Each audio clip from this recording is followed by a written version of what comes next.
is really nice, isn't it? I'm going to do it for now.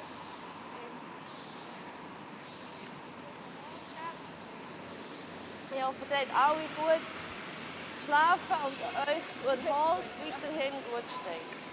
Danke, wieso? Ich glaube, Annerin hat vorhin erzählt, sie gehen auch noch auf Basel, Montag, Dienstag. Einfach, also ausser die zwei, die Kinder haben, das Kippin und sie da, glaube ich. Die anderen gehen auch noch. Bis am Mittwoch. Ausgang? Ich bin nicht so die gerne in den Ausgang geht.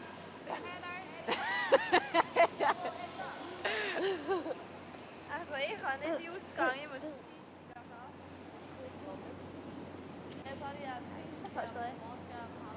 Nein. Ich bin wach. Ich glaube, Veronika hat das auch mit mir fahren.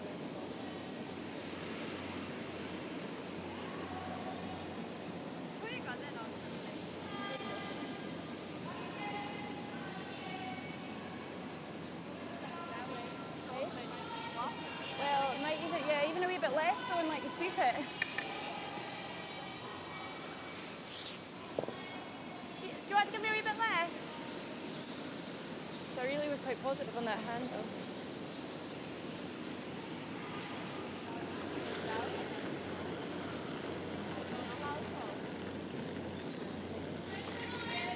Whoa, leave it late. Leave it late. It's all there. Go back to the inside out. Leave it late. Oh, then. All Heather. Love the hay. Yeah, the legs. Yep, Heather. Tight. Yep. Okay.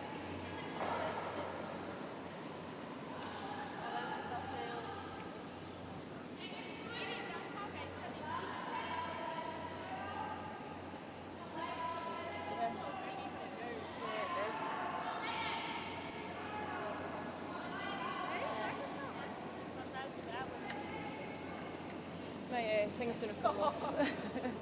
My mic's going to fall off. What, is it back? Yeah, it's fine.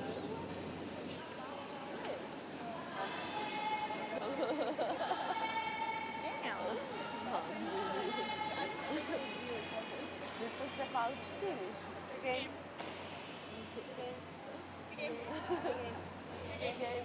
Again.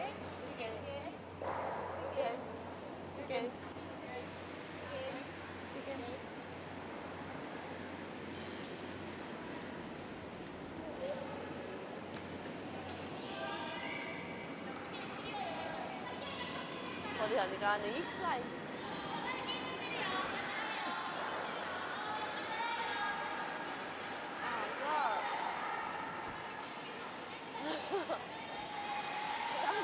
Hast du fahren wollen?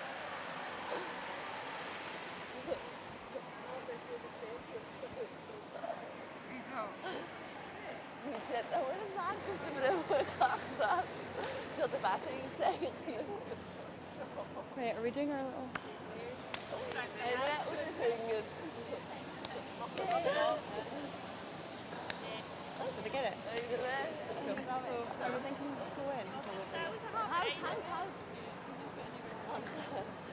I think we go in, play ourselves into it, see what it's doing. Wat is dat? We gaan nog niet afhangen. Ja, dat is niet gemaakt geworden. Ja.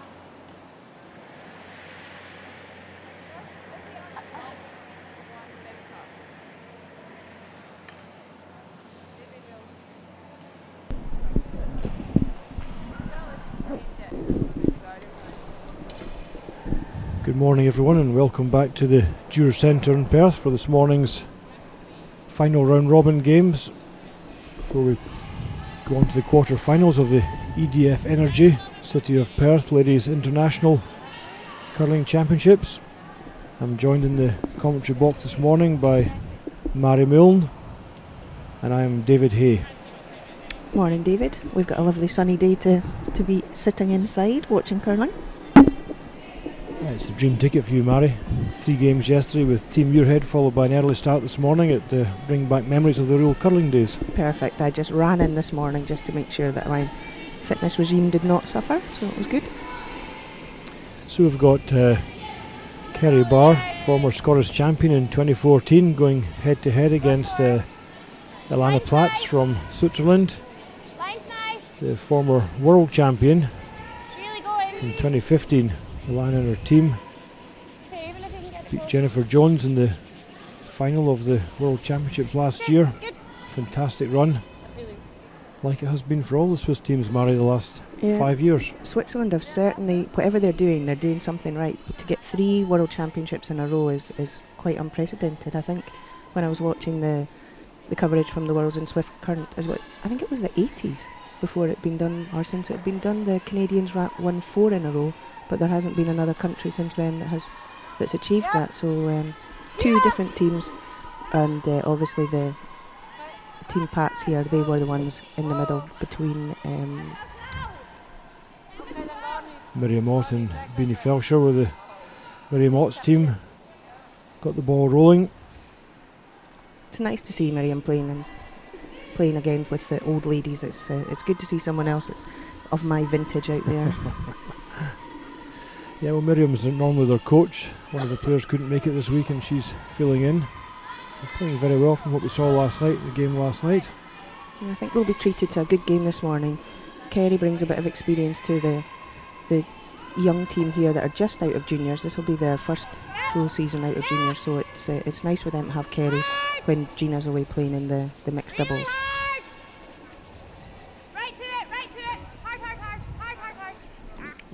Just caught out there by the swing a little bit and chipped the front guard, so that gives a wee bit of an advantage to Switzerland at the moment. They get the chance to come round that tight guard, and as we can see, the ice is obviously swinging as much as it has been during the weekend, which has been great, so they're having to take plenty of ice to make sure they get round here. That's right, we've been seeing sort of between 5 and 6 feet swings on most sheets of ice here, running about 15 seconds hog to hog once it gets up to speed, so I have to say it's almost perfect conditions. And we hear often of the difference between club curling ice and arena ice, and this is as close as you'll get to arena ice anywhere basically. It's all the players are very happy with the conditions. Paul Martin and his brother Phil and the guys in ice crew Craig's done a fantastic job here as usual this week. Well, I don't think you'll find any of the teams with any complaints this weekend. It's really been super so far. So Laura's going to try and come round here, put a bit of pressure back on Switzerland to see how she can do. Girls just keeping it clean, not needing to do too much, now communicating that the weight's maybe coming off it a bit. And we're going for line now.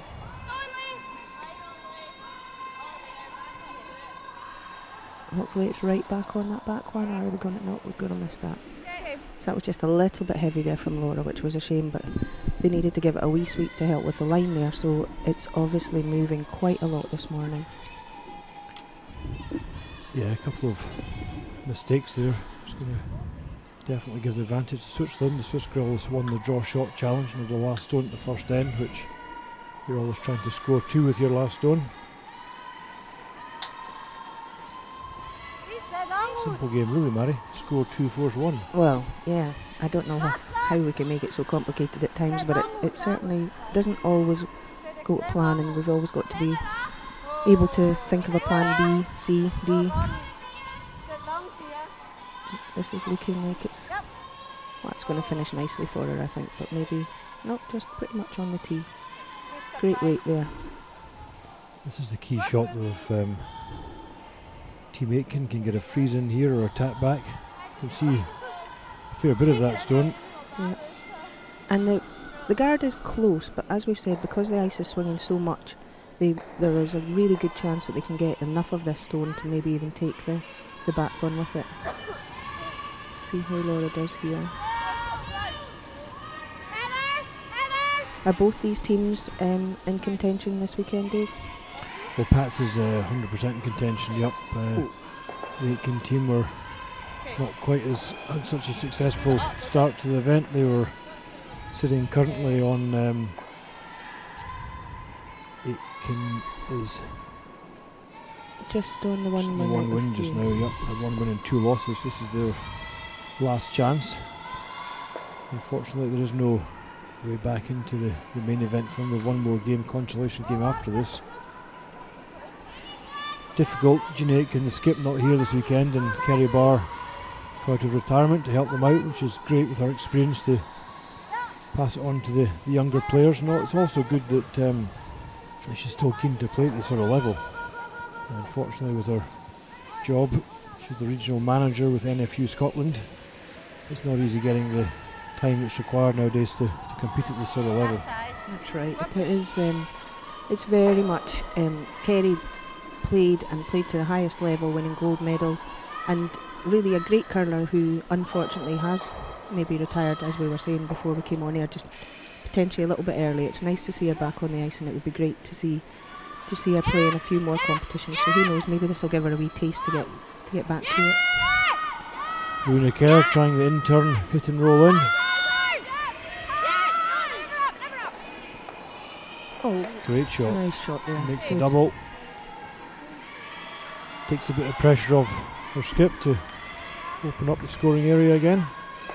Certainly turns the end around, and now Switzerland have got to try and come round that guard. You could chip it and maybe lie in two, get a split off that front one there, but obviously going for the draw round is the plan A.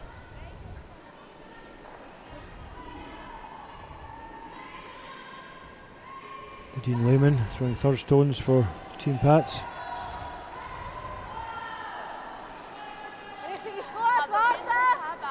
I think it would be fair to say at last year's World Championships they came in to the event as a good team and left as a world class team. Fantastic week. The shot that Lana Platz played to win the final was a out-turn draw to the bottom, and you don't get much more pressure than that. That one just sneaks into the rings, but it's certainly fully open for Kerry to have a pop at it, and I think that's what we'll see. Rowena will be asked to take that one away, I should think. A great line there, another couple of metres of running, and it was right on top of the 4 foot, totally hidden. Yeah.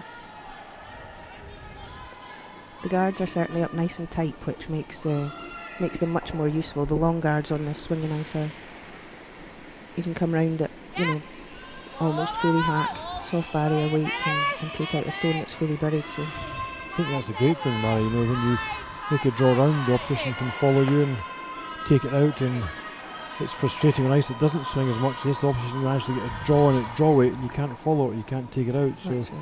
it allows the top teams who have got all the shots and armoury to express themselves on this ice. No, it's terrific. It's great. We had a couple of times last night when we needed to play a tap back weight round the guards, and just because the guards were a little bit shorter, we were able to do it, which was good for us. Maybe Japan weren't quite so pleased that we managed it, but no, it's super curling ice, as we see.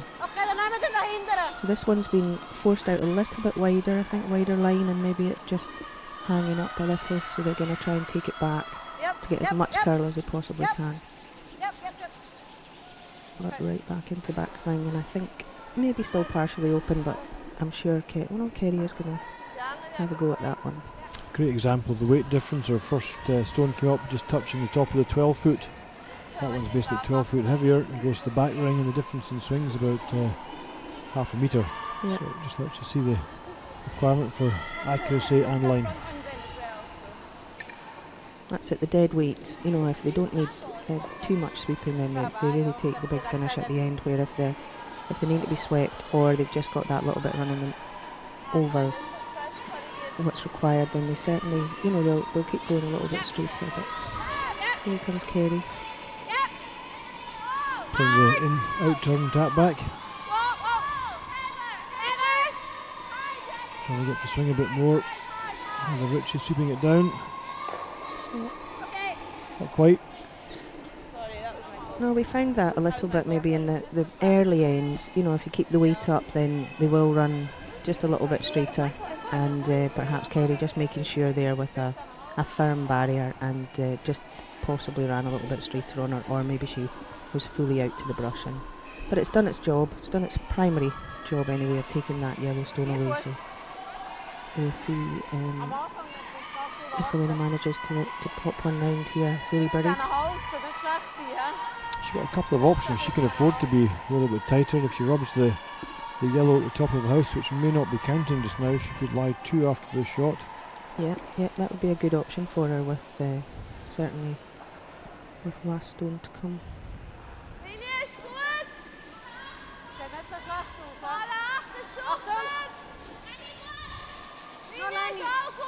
Miriam Mott on the left, Nicole Schwagley on the right. Just trying to keep it clean. Again, sits a little bit wide. Yeah, I think it'll finish well for them, but whether they get fully buried. It must be pretty much edge to edge. I think there's not a lot of room there for Team Aitken to work with, but enough to make the take out. Yeah, it might be nice to see Kerry try a soft attack back, but I suppose early in the game you maybe want to just make sure you're not going to lose any more than. Problem is, if she doesn't hang around, that is when that front stone comes into play, and the split is definitely there. I mean, she only needs to move that a couple of inches to be sure to be lying. So Kerry really has to hang around with this shot, I would. She does, and she can't afford to cut the weight too much in case she rubs that one herself the way past and give them a free draw for 3. So a take out and lies what's required here to force the blank. Well, they're trying to bring that one over, so they're obviously thinking it needs to swing a bit, but nice weight, but yeah, that's unfortunate there to roll out. And we'll see, I'm sure, Elena play the split on this front yellow. It's not swing at all, really. So they're having a good look at it. They're not sure if it's in or not just now.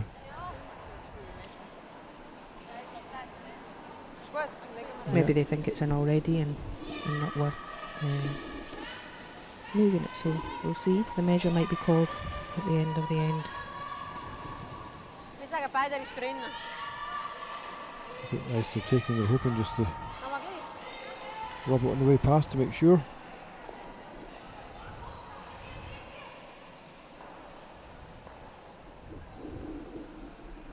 Elena's only 26. Is that right? And a world champion already. Yep.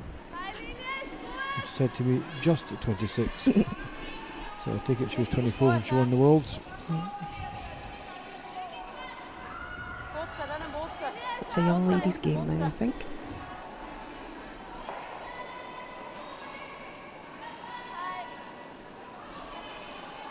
It's a nice weight. I'm sure they'll be measuring the front one now just to check it's in, put the 6 foot measure onto it. No, they've agreed that it is in, so it's a 2 to Paetz at the first end. That's a perfect start for them. That's exactly what they love. The game plan, I should imagine, would be coming into there at the first end with last stone. So a good start for them. And Jean, Kerry and Cole need to find the line maybe a little bit better with in this second end. Just the draw weight there that caught them out, wasn't it? Mary, they had a couple of chances there, and one was through, and one was that's right. Yes, I think so. tight of line. And just rolling out when halving stones when perhaps the nose would have been their preference. So we'll see. Early days, but a 2-shot lead's always a great start. Opposition going to score 3 more to get past you in a 7-end game. That's right. Once the difference in the 8-end game and the 10-end game means that it is always much more important to score your 2s and 4s, because the ends very quickly run away from the team that's trying to chase it. So yeah, the girls will really want to get a 2 back almost straight away, or as quickly as they can, to keep in contention and not let this very talented Swiss team get too much of a lead on them. So Schwagley just trying to draw down to the 4 foot. A little bit heavy there.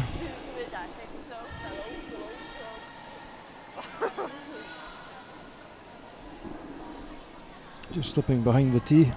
I think we'll see Kerry. Yeah, Kerry's throwing the guard. She's going to call the corner and see if she Yes. can build something this end, maybe make sure that she has a chance to get her 2 back. So Heather track turning the in turn there, and we'll see how that goes for her.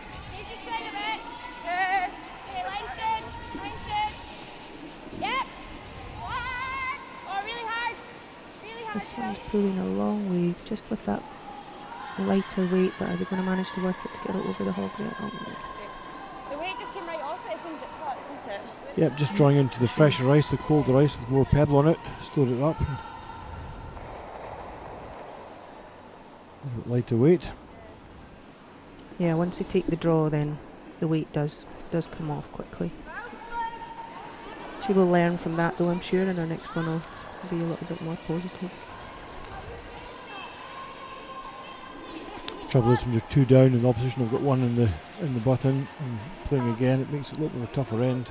Yeah, and this one's going to come right down onto the top of them. Just maybe sit top 4, top 8.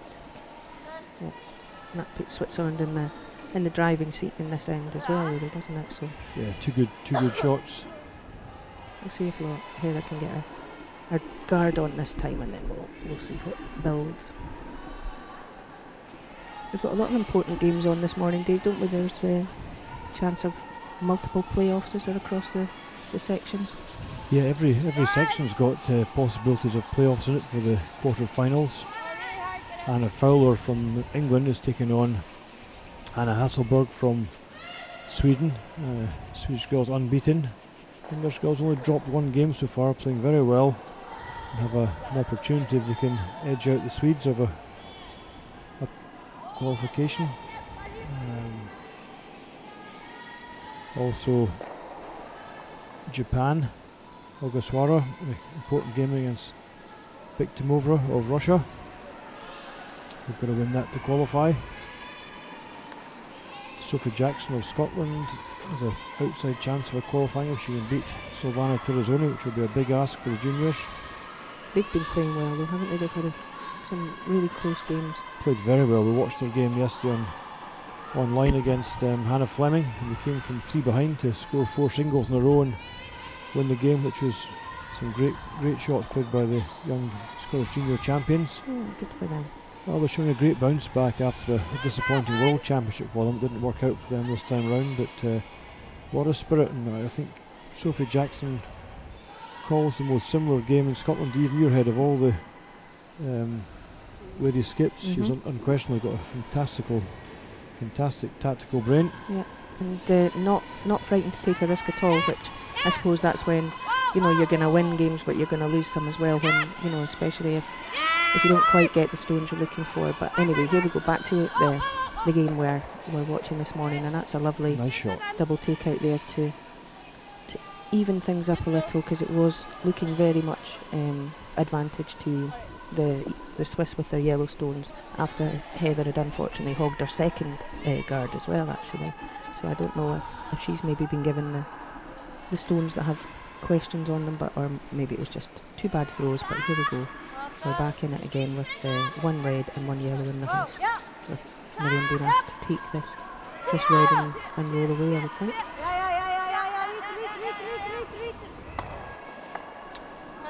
They might not be too worried to lose that back one with it sitting behind the tee there, Dave.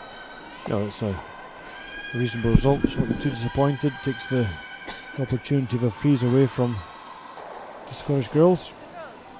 A good thing for Laura in her last shot was it was a good bounce back shot after the first time. She struggled a bit just to get the line and weight right. We've got another takeout coming down here, so Kerry deciding now just to play a straightforward, simple end. No guards in play. She can't develop a multiple score from this position. So she'll be looking to retain the hammer going into the 3rd end. yeah, they'll be happy to trade hits and then maybe roll out on our final shot.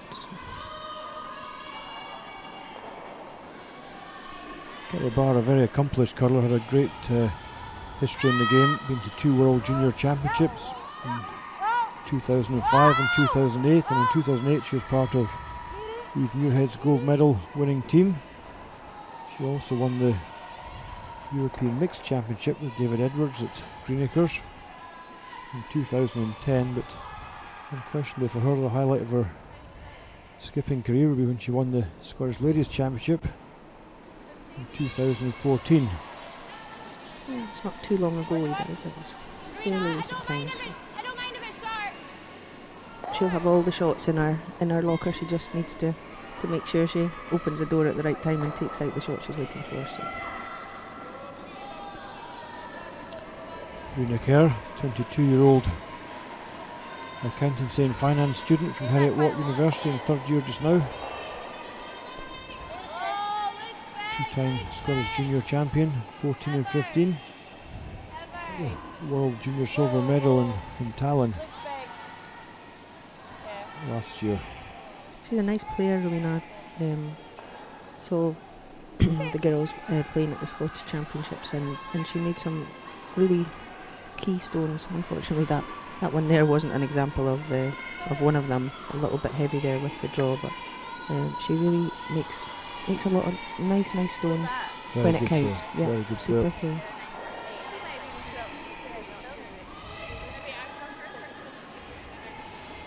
Fair enough. I did it in a bit of a rush.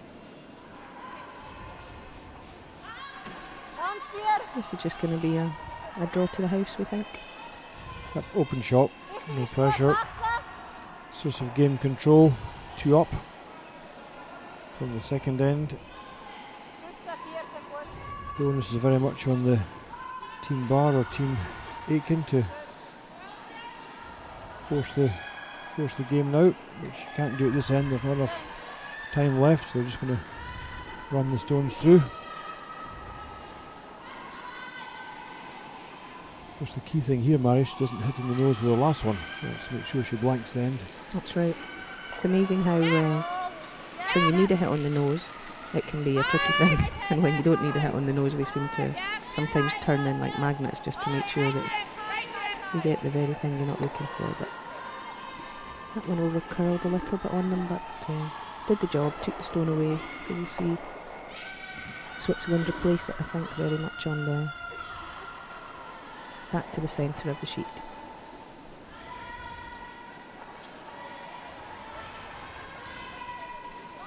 It's great to see the rink all, with the full, for one thing, is super, with full of ladies playing, and all the signboards and the sponsors' logos. It really is great and colourful, and it's a great competition to have in Perth here.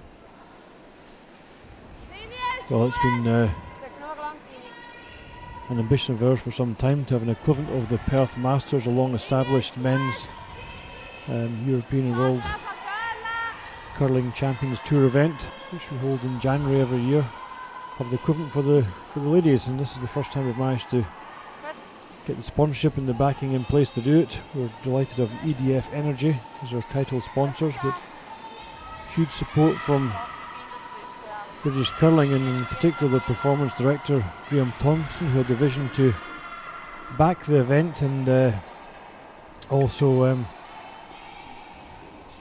give the opportunity for all his institute and supported teams, plus all the competitive ladies teams in Scotland, to get an opportunity to play against the best in the world. And I think it's a fantastic initiative, and look forward to it going from strength to strength over the years. Oh yeah, it's great, really good. And it's super that BBC Alba have been able to cover it, and obviously ourselves here online. It's for those that can't make it in, then the facility to watch curlers of this standard playing in Scotland is great. It's really good. Well, we're delighted to be able to bring today's game from the city of Perth in this Curling Champions Tour event, supported by our title sponsors EDF Energy, in conjunction with British Curling, Liguer Switzerland, Perth and Kinross Council, Mercure Hotels, and our host venue Live Active Leisure here at the Dewar Centre in Perth. Alina's going to try and force Kerry a little bit here by drawing out to the wing. The guard is not covering a great deal of the house, but she obviously thinks if she changes the stone position a little, and if they can get out to the wing, then perhaps make it difficult for Kerry to hit and run. But might be a little bit heavy, this one. Yeah, it's just touch and go. It's just a small target area and it's going to slide through, I think. Yeah, and that's where the weight would have been fine if she'd had the whole house, but just because running out of house there. So Kerry, I think, will probably throw through. Yep, she'll blank this one, retain the hammer for the third end. Then we'll see Heather try and throw a couple of guards again.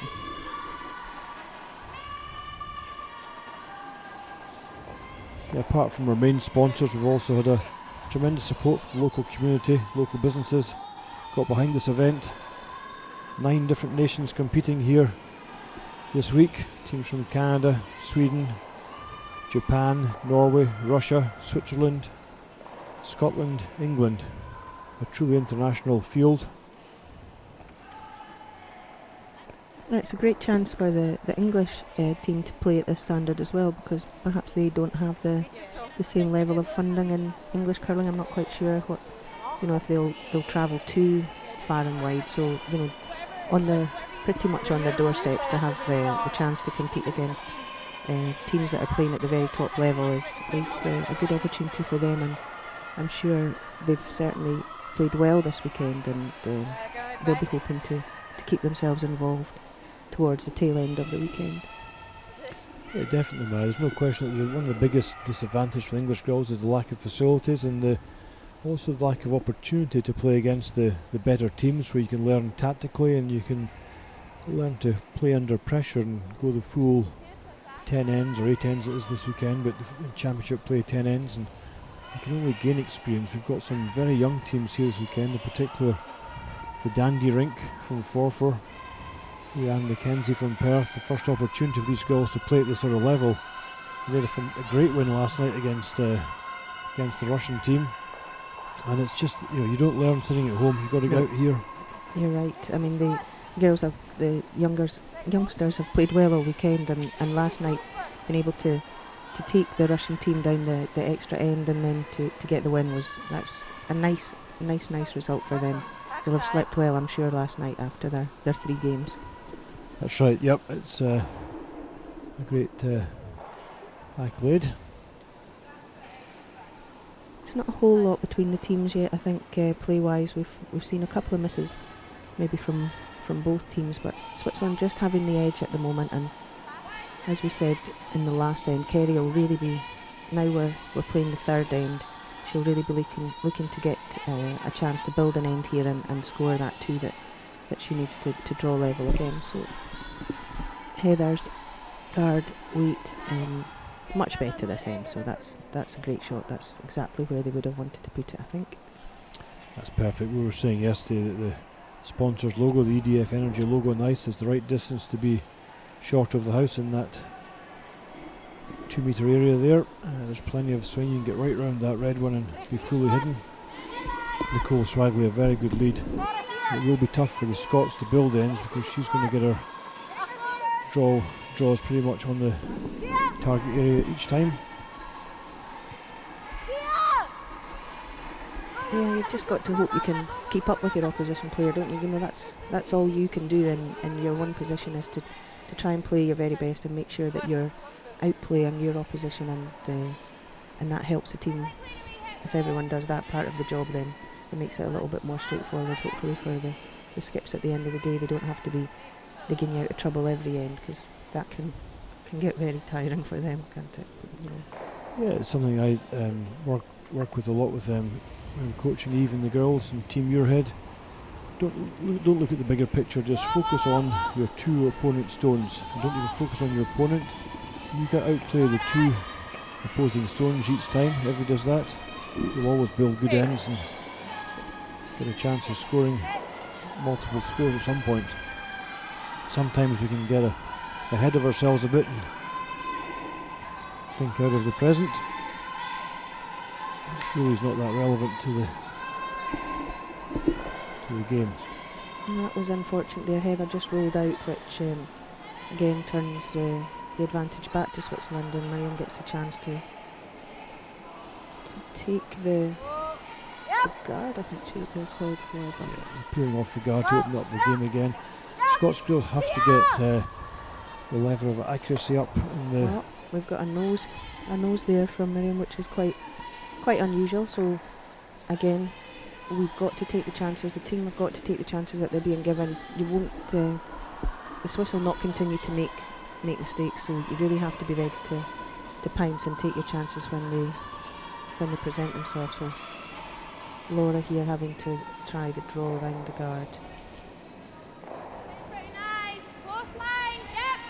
And the girls communicating there to Kerry to tell her what the weight's like, but obviously needing a little bit of work here for line, so they may be all over the guard. Yeah, a little bit soft release there.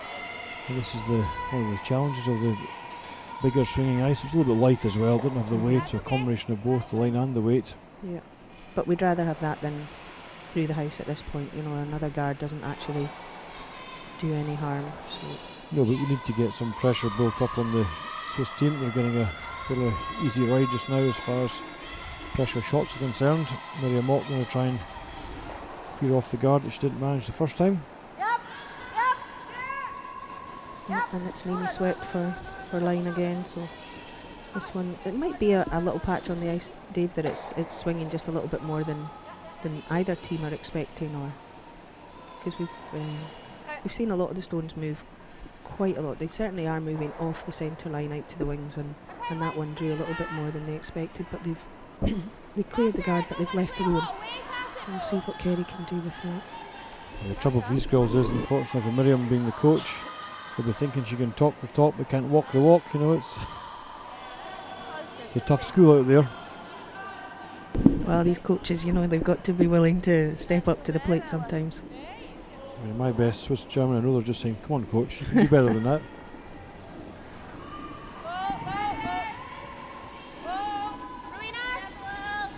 So Heather now trying to hit and roll behind this guard that was left by Miriam, but it looks like it's going the other way.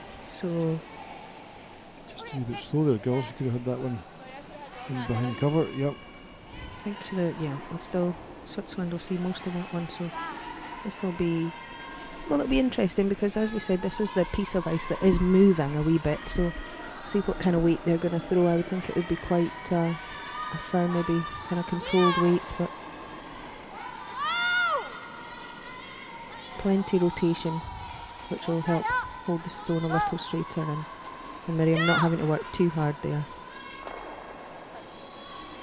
So right back in between the guards, which I suppose gives the Scottish team an option if they can hit on either side and get behind the guard. Yep, wants to roll under cover somewhere here. I think this one's easier. Okay. Again, maybe playing, Just you know, a controlled weight here. Might have been, would you be thinking of maybe dropping the weight a little bit down to barrier perhaps, and being able to work it a little bit better with the sweepers? Yep, 100%. We're playing barrier weight. The control's too heavy for this. The ice is fast and keen the hedge. Your degree of accuracy is going to be a lot higher. I think as you just said, that the stones are getting a lot of action, you know, from each other, and it's not gonna, if you get a roll, then it's gonna keep on rolling. So yeah, unfortunate there that it didn't draw quite enough to get behind either guard there. So again, this exact same spot just about that Switzerland will be coming down to make their play on.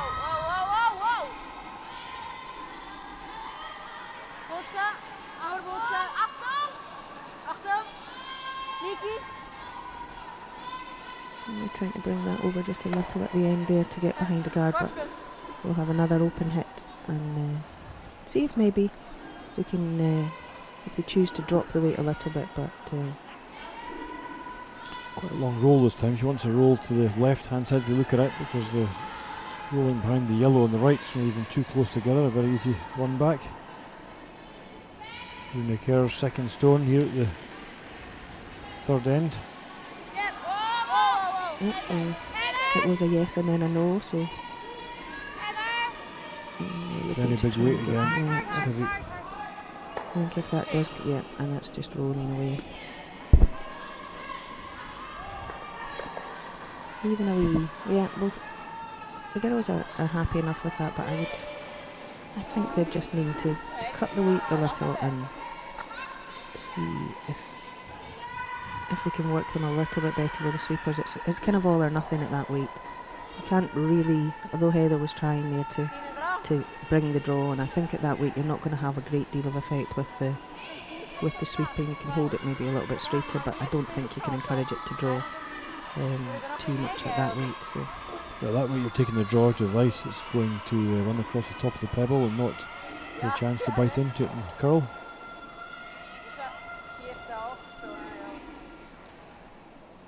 So we'll see where Helena chooses to put this, which guard she'll go round. One closest to the centre. Lady Paetz, the 26-year-old sports agent. Had a quieter year. Lost the final in Oakville in Canada and in Red Deer in Canada. She had a couple of World Curling Tour finals that didn't go her way. Had a great attitude towards the game. This team was very relaxed and very calm. Take it all in their stride. Yep. Okay, so Kerry's going to try and roll behind here, and she's sticking with the controlled weight to get the bigger roll. So we'll see how that works out for her. I think maybe Rowena was a little bit heavier than Kerry expected, so we'll see if Kerry's controlled weight's just a little bit more manageable. As we said earlier, there's a full schedule on this morning. The last 8 round robin games all being played. Across the ice, we'll keep you up to date with the scores as the games progress. And Heather's Laura should say something to work this hard, and now Laura to get the roll. Oh, just curled back on them a little there, but not bad. A good effort. Didn't quite get under the cover, but if it had got under the cover, to be honest, it was so close to the yellow in front, it'd be a very easy run back, and even if it got a quarter stone more roll, it would have made it quite difficult for Switzerland. But they really needed to go right out behind the wide guard there, didn't they, Dave, to get any separation between the stones. But yeah, that yellow will maybe catch her eye as she's sliding out, and you know, it's that was a pretty good shot there from Kerry. I think she'll be reasonably happy with that, and we'll see how this one rolls down.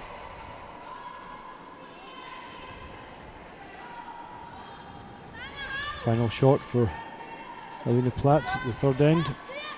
Opportunity to lie 2.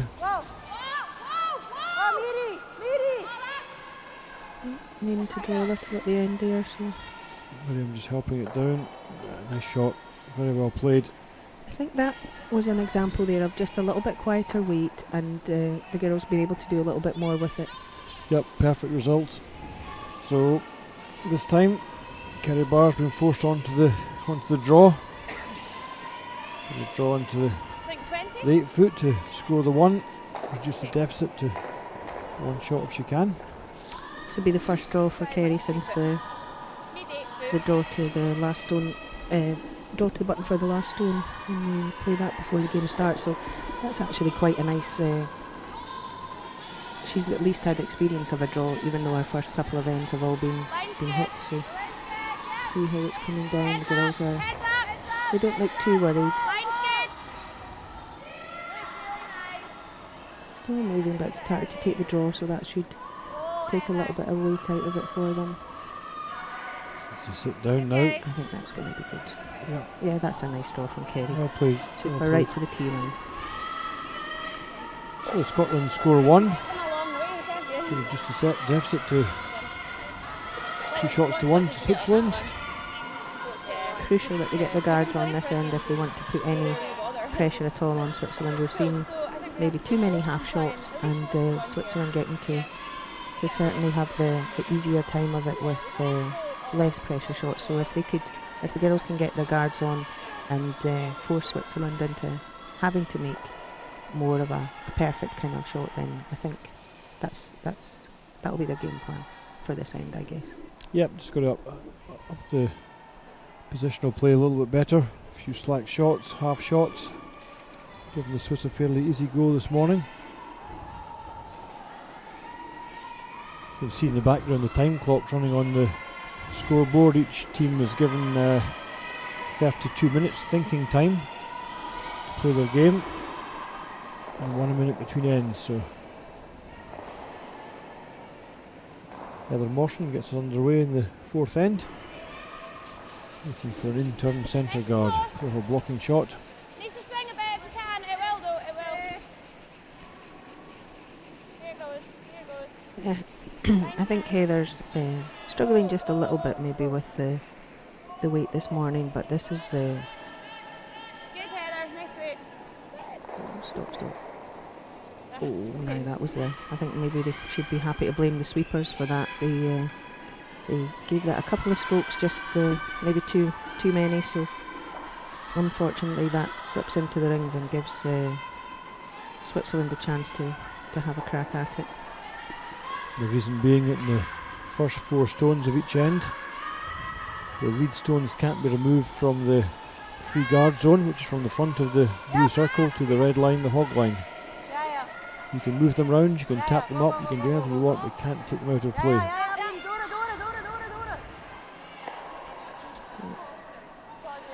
Okay, so Heather's going to be asked to replace that guard, or certainly to leave it just maybe a couple of feet shorter.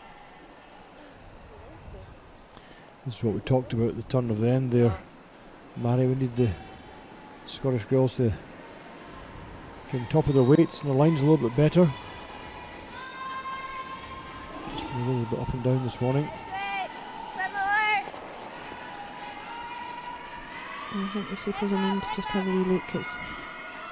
The ice is so quick and so good that the sweepers can really drag the stone a long way, and I think you need to wait till a little bit later in the stone's journey before they decide that it definitely needs swept, because yet again they would have carried on there. Yeah. I think the skip tends to call the line of the shot, and the weight of the shot is very much down to the sweepers, but they both had their heads down and were quite keen to sweep there, and I think it was Kerry that probably called them off and asked them just to have a look, which was most definitely the right call, and they've ended up with the guard in the right place this time, which we'll see how this end develops for them.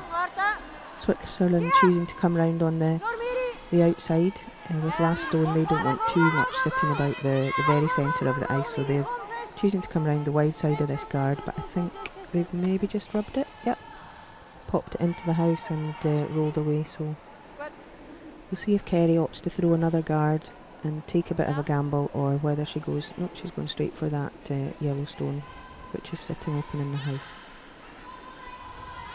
Might have been an opportunity to force the issue a little and throw another guard, Dave. Yeah, I think so. This is a good tactic. If you're 2-1 up, when you're 2-1 down, you have to force the game here somehow, and really just playing open take-out curling is not going to put much pressure on a team of the calibre of Irina Paetz's team. There we go. That was a good try there by Heather. Laura. I'm looking at Heather there coming down the ice. A nice throw by Laura. I think the weight was maybe a little bit more controlled, and almost got the roll they were looking for. But as you said, Dave, it's a fairly straightforward shot for Miriam here to play the raise of the yellow, the red onto red. But they're having to sweep it, so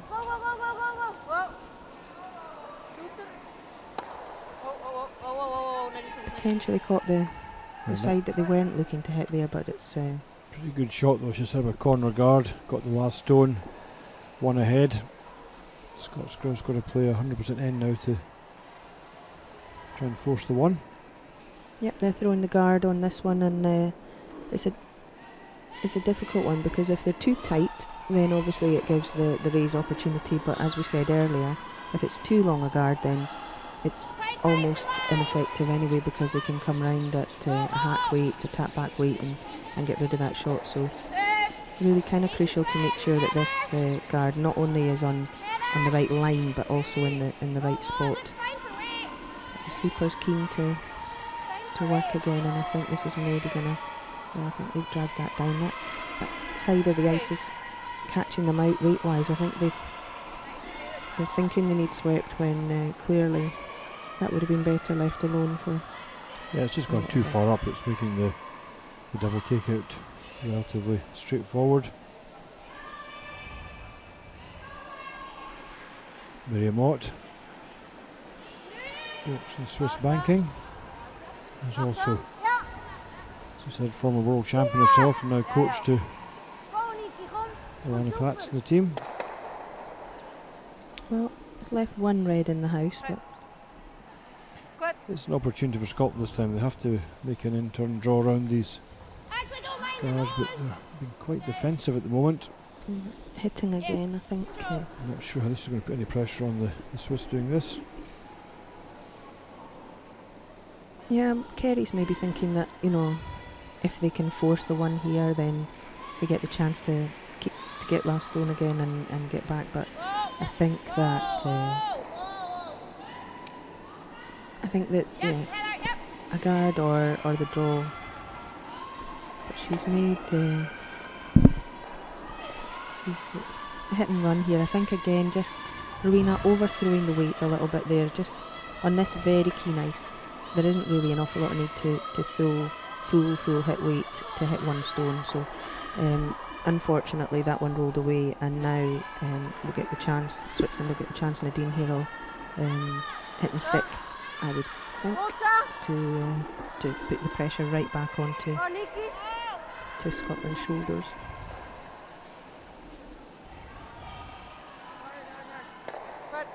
Yeah. Nice shot. 25-year-old HR support worker from Switzerland.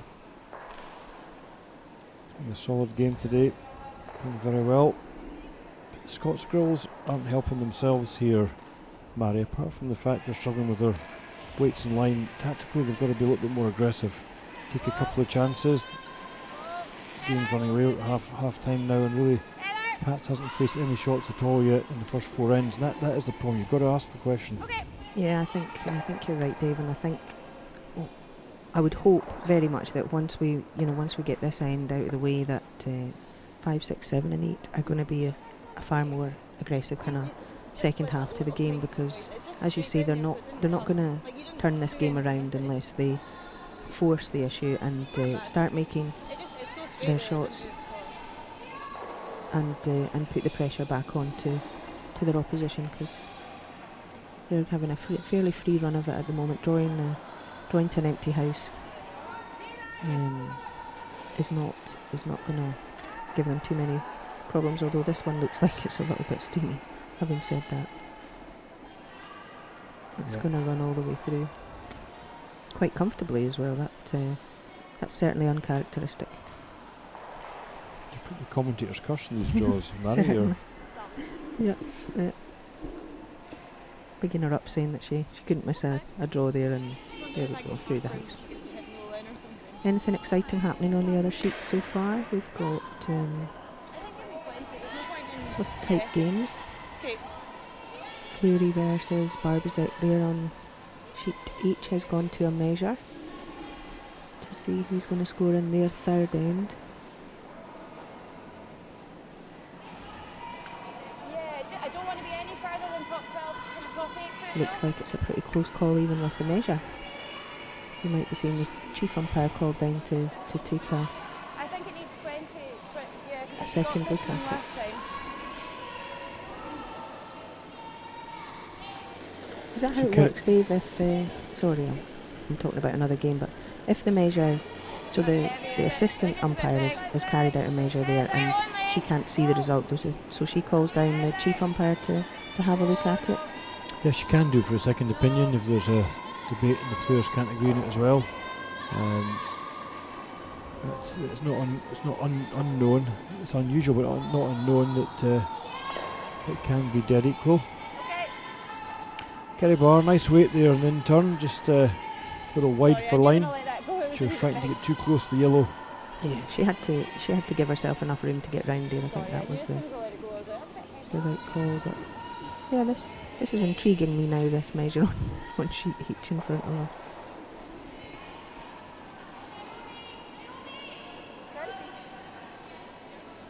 So Anna Paetz playing the intern. Ja, nass ist gut. Just Oder can barrier weight. probieren in der Bar zu liegen.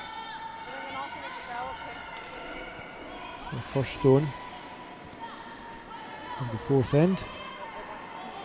We should be looking to roll away, Dave, so that she doesn't give Kerry the opportunity to freeze onto it.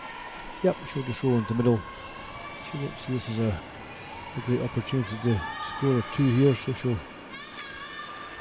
let the red nose hit or roll slightly to the right as we look at it. Sweeping now, so it must. That certainly must have taken a little bit more draw than they expected halfway down the sheet there. So there's a big contrast in the weights between the two teams. There's a definite case where the Scots girls are throwing a lot more weight than the Swiss girls, and the difference is huge as far as the movement of swing and ice is concerned. Just a wee bit less I think weight. possibly historically, back in our day, that was maybe that was the case, wasn't it? We maybe threw a little bit heavier weight than some of the other teams, and on straighter ice, maybe it didn't, come into play as much because you were never going to get a big hit and roll. But now that the ice is so good, and there is the opportunity, maybe we need to just, and Eve and her team are certainly, they're throwing these quieter weights much more regularly, and it's perhaps just evidence of Kerry being out of the game for a couple of years that she's calling these weights just a little bit higher than perhaps the girls would be used to be playing now. Do you think that might be the case? Yeah, I think that definitely the ice now allows for a lot more lighter weight shots to be played because you can rely on it more. It's less tracky. That was a nice draw from Kerry there. Good effort, very good effort. Let's see what the Paetz will just try and peel this out and blank the end. Will she see a good half maybe? Yeah, I think she's seen probably 3/4 of it there, isn't it? It's quite a bit. I know. Half is all she's throwing. She's decided just to go for the draw instead to take a 3-1 lead. So that was an excellent stone by Kerry. It's given her the result that she wanted. She wanted to try and force the issue and force a 1 here, and that's what's going to happen.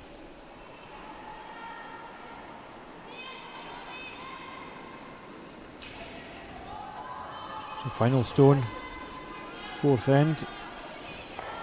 Alina Paetz trying to draw fully into the 8 foot to score a 1 point. The girls working it quite hard here. They're keeping it moving. Miriam seems to think that it's not too bad.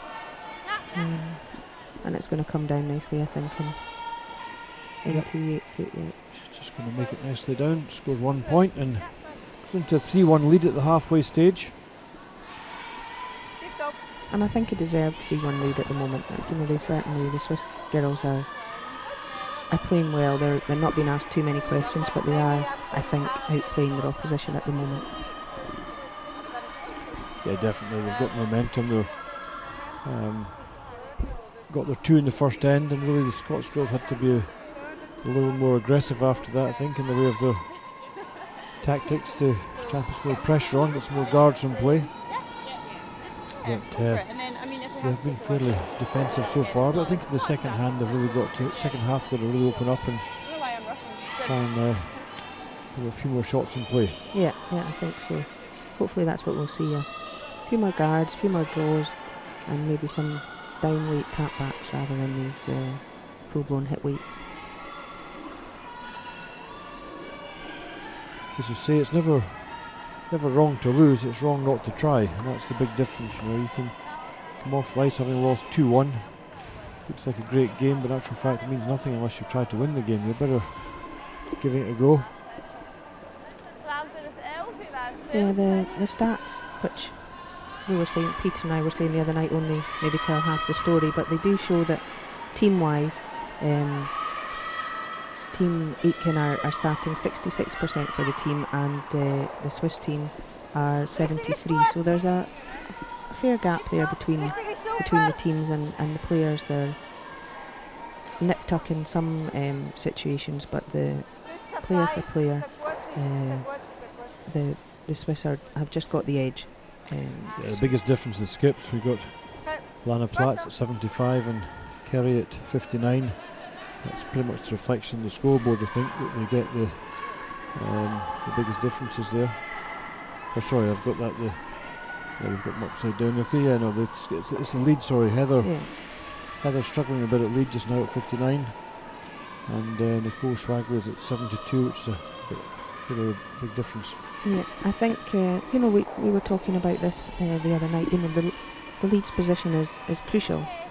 The teams have a plan. They decide whether they want to take a one force, they want to steal. They set off with an idea in their head at the beginning of an end, and if the lead doesn't put the stones where the skip is expecting or wanting them to be, then that whole plan has to be rethought, and it makes a big difference when you're starting the end positively and you know where you're going and you've got your stones where you want them. So I think that's going to have to tighten up for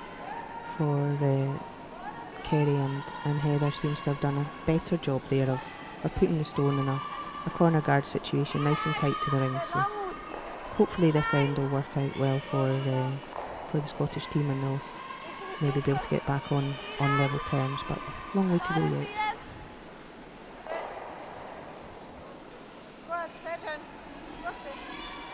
Good positioning again by Nicole Schwagler.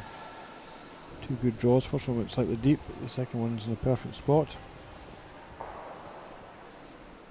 We'll see. I think Kerry ignoring those stones this time and coming around the corner, or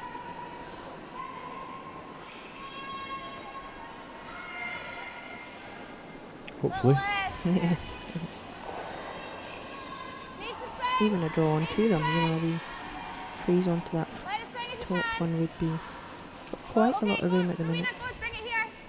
Just a little touch wide just now. We're trying to.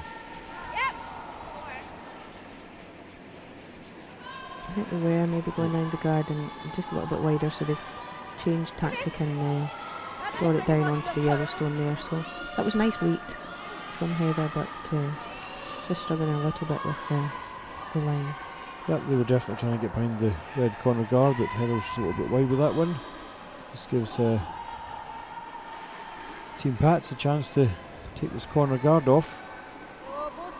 Miriam's hitting has been, she's connected with all the stones, but they've maybe not always been just exactly where they wanted. So, but that one much better. The peel away where we got a nose earlier and then a hit and roll. So that one has had the desired effect, and now Kerry's needing to get another guard in play here from Laura. So we'll see how that works out. Across the sheet this morning, G.Aitken's tied at 2-all with Katie Murray. Anna Fowler from England's the same score, 2-all with Anna Hasselberg. Savannah Tiranzoni is in total control against young Sophie Jackson, 7-1 up. Olga Swara from Japan is 2-1 up in the Russians and has the hammer. Flaxley trails Drendel 5-2 after 3 ends in a straight playoff game. Winner of that game will qualify. It's a big game then. Skazlian from Norway is 5-1 up in Dandy from Scotland.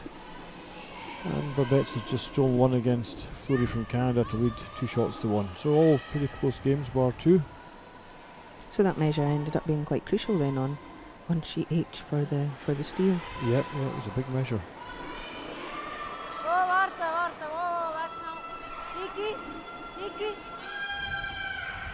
Miriam having another peel of that. Oh, try that one.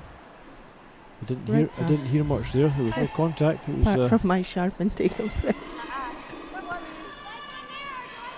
Oh, she's going to have a hard job trying to convince these girls to listen to everything she says about what they should be doing when she gets off the ice after this game.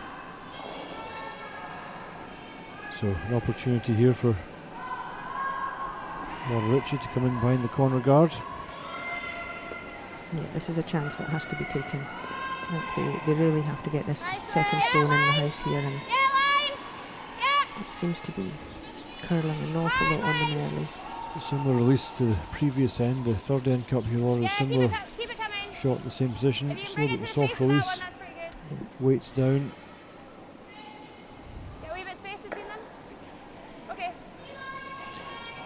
Well, another corner guard, but not really getting the pressure onto the Swiss girls, leaving them with being 2 up in the game in line 2. Yeah, I think the weight might have been okay there, Dave. I think it was just the line really, because anywhere in the house would have been good, even if it had been sort of top 8 foot. It might have put a bit of pressure on Switzerland, but that was unfortunate there that they couldn't get round that guard, and one of them will disappear, or is she elected to play the red stone in the house? That's going to be a nose hit here. Nice shot. Lifts her own in the Scottish stone. Yeah, there's still, those 2 guards being in play. That I think that's that can only work well for Scotland. I think they need to. You need to use them. You need to use them though, Mary. I think hitting the front stone here. Really an in-turn draw behind the red would be better. Yeah. Make the Swiss follow it, then you have a chance to freeze the back one. So this has this has to stay in the house. She has to get the hit and roll here, which it's not easy to make sure that your hits are, you're getting the roll to that exact spot, and she would have had a little bit more of a margin for error had she gone for the draw, I think. That's really not ideal, unfortunately. we're just struggling a bit this morning to get the line right. 2 that hit and rolled out. The weight looked a little bit more controlled there. It wasn't quite as big maybe as she'd been throwing, so maybe that was the difference. She threw a little less weight than Kerry thought and got a little bit more movement on it. So that's when the communication is so vital, that the girls have to know the weight that they're being asked to throw and actually make sure that that's the weight they're throwing. It's back to advantage Switzerland again with the opportunity to pop another stone into the house. The girls don't think this one's needing swept very much, although they're on it now, but no, for them. It looks pretty good. It's taking a lovely curl down the ice there though, isn't it? We're just, seeing how much it's moving, and a good example of the great draw that they've got on this ice. But that's behind the tee and certainly gives Scotland the opportunity to freeze. I'm glad to see a freeze being called and not another hit. So we'll see if Rowena can. She pops one right onto there, then that would put a little bit of pressure back onto the opposition. Rowena Kerr's second stone at the 5th end. And turn freeze.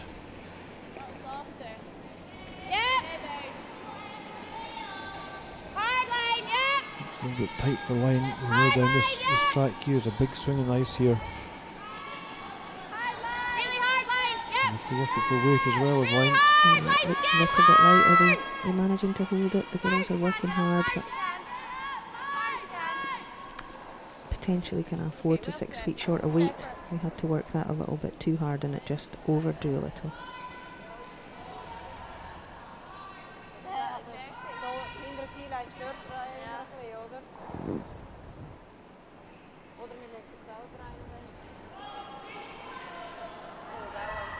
Paetz lies 2, but doesn't want to leave that red one there. We'll try and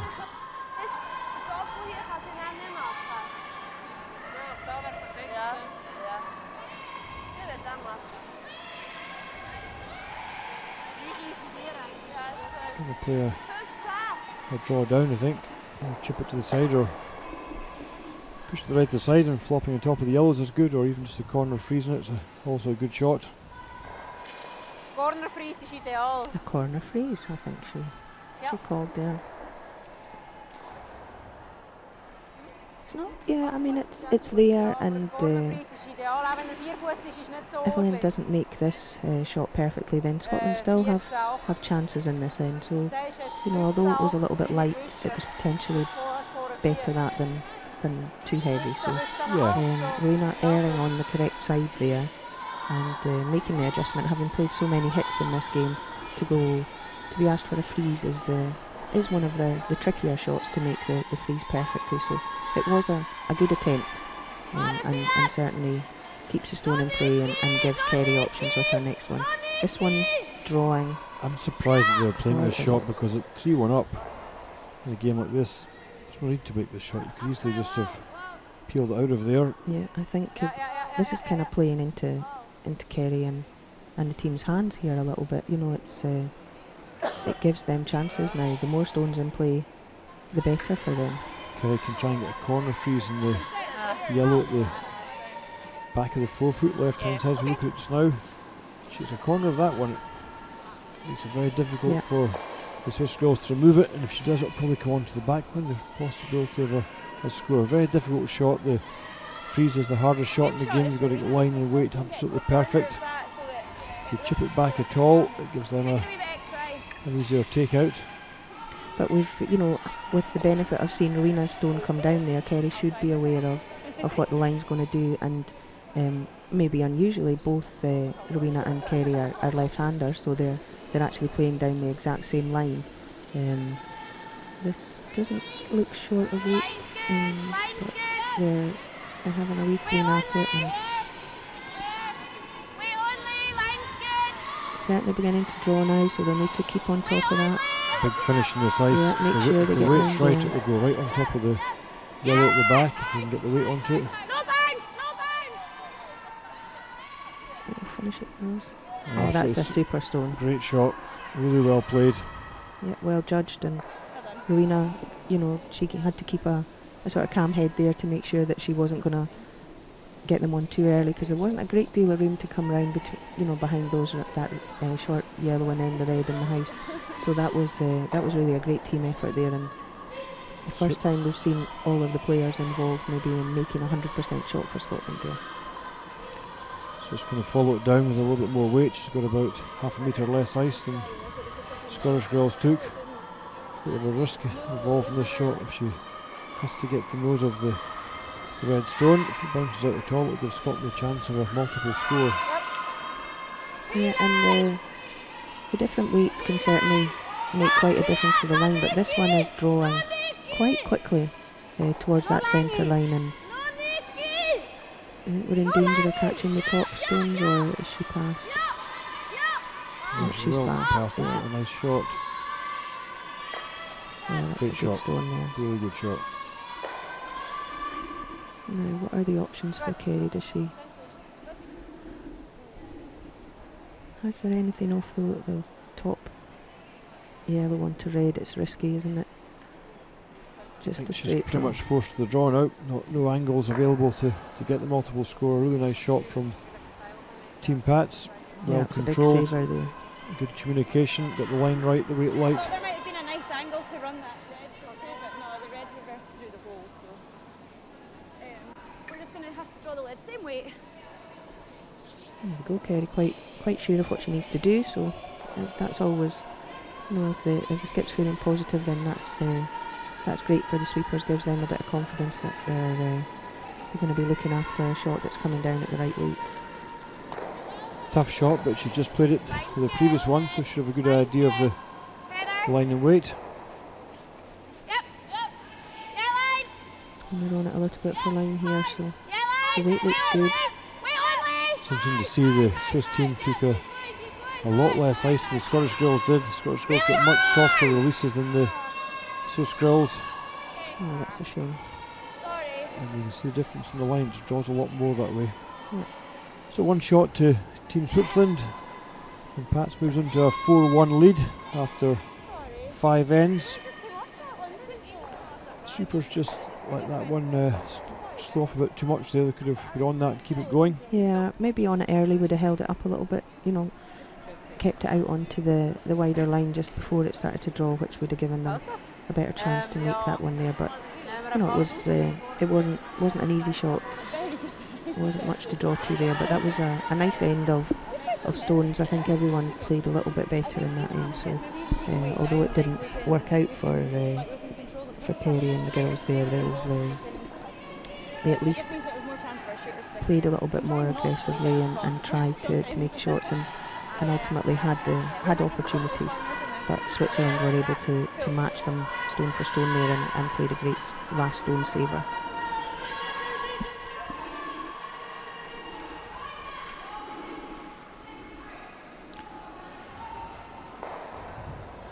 So Nicole Schwagley gets underway in the 6th end.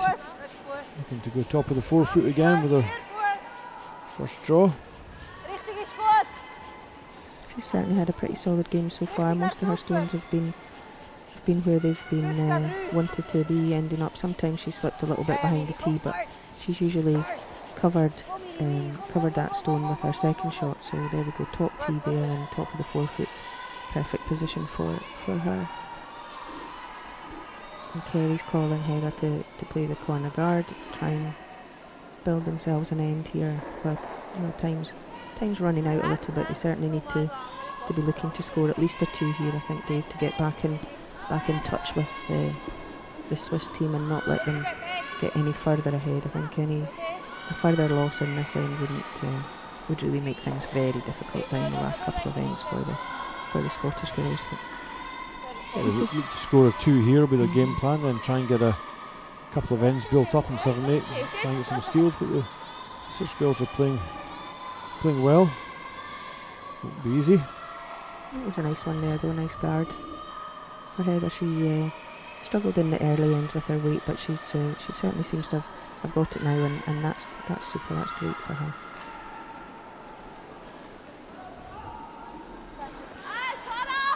Nadine just going to pop another one down into the house. Yeah, Nicole, sorry. Second shot coming down.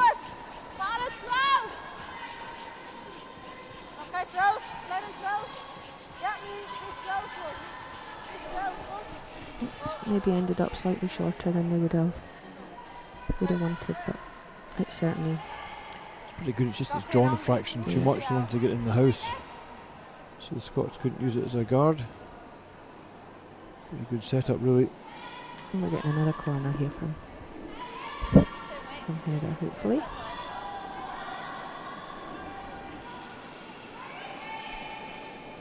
See Fleury have come back on sheet H with a 2 there to pop back into the lead against Barbizat.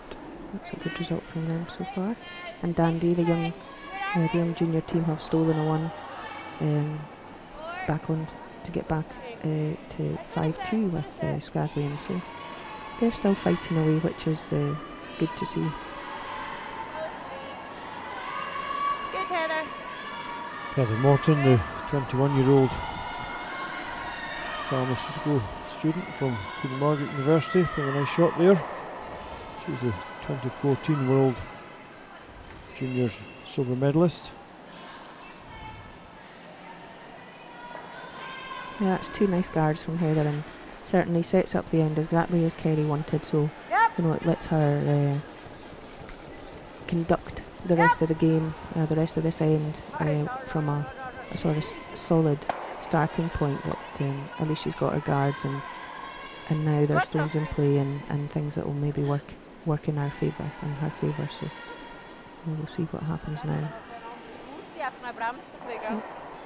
And she's going to try and come round that corner guard. No, I don't. No. You've got to make a draw now. You've got to start. Yeah, you've got to start hitting out of the question. You've got to start making some draw shots and get some stones in play. So she's asking Laura to make a out-turn draw round the corner here. Laura's weight's been pretty steady for this end. It's just maybe she's been caught out a couple of times on line, so we'll see if this out-turn certainly looks like it has good rotation on it, so that should hold the line up and the weights. The girls are saying 9, so that's it doesn't need swept. No, it's sounding a little bit heavy, but the weight's coming off it now, and I think we're going to end up with quite a good line behind that guard, but maybe just a fraction deeper than they would have hoped. But it's in the house, it's in play, and it certainly gives them something to work with.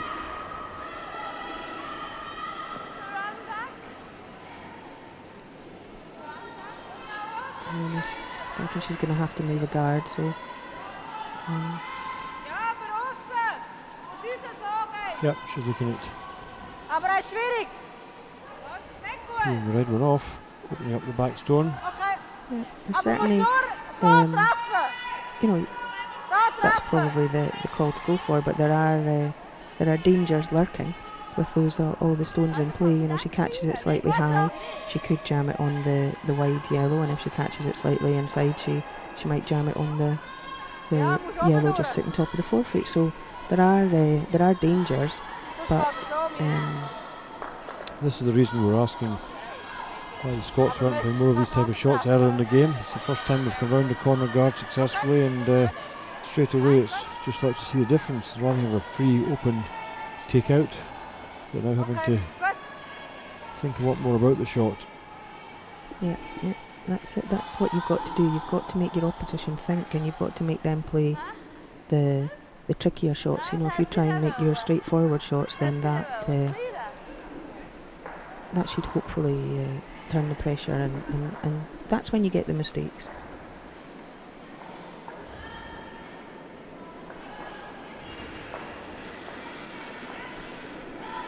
So we'll see what Marianne's gonna do here. She's thrown a fairly solid weight at this one, and they're sweeping for line. So She locks it. Locks it. And we're left with a guard, and the red stone remains in the head. So this is certainly looking a little bit more positive.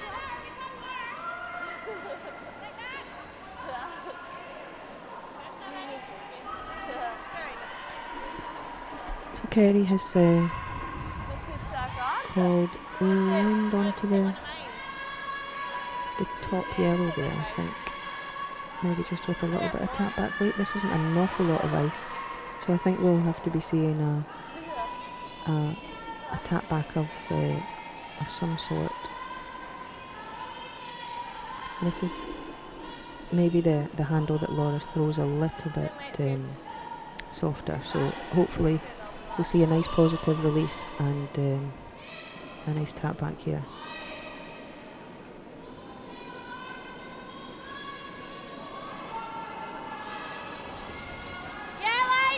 And they're on it for line, so hopefully we can hold it up. It certainly looks a nice weight. And the girls are having to work pretty hard on this one, but they seem to be holding it quite well. And they've got the rub, but they've come into the house. Possibly set up a double though, that's the only problem. It's getting to the middle. Laura knows that. Yeah. It's unfortunate. It was a nice weight she threw, but whether it's just maybe the difference in releases that she's getting a little bit more turn than Kerry's expecting. But it's in the house, and obviously you'd rather be taking out one stone than having to take out two. So this is still a pressure shot for Switzerland here. And they're having to sweep it hard. Marianne's having to work, but they've... Oh dear. Oh no, is that little red going to hang on? Got a little bit fortunate there. Yeah, that's unfortunate for the Scottish girls, but they've still got cover there, and they have to kind of forget about that they had two in the house there, and just start again, building an end that's going to give them a score. So Alina gets the chance now to draw around this guard, so we'll see what she can do with that. The girls have communicated the weight to her, so it's over to her now to throw the weight they're looking for, and then the girls can just manage it down the ice. But they're thinking, yeah, so it's still moving, needing it for line, So can Runa Kerr get the height behind the guards? Got a lovely line here. All depends on the weight. Looks Laura like could just finish it a little bit. That's a lovely stone top of the tee there.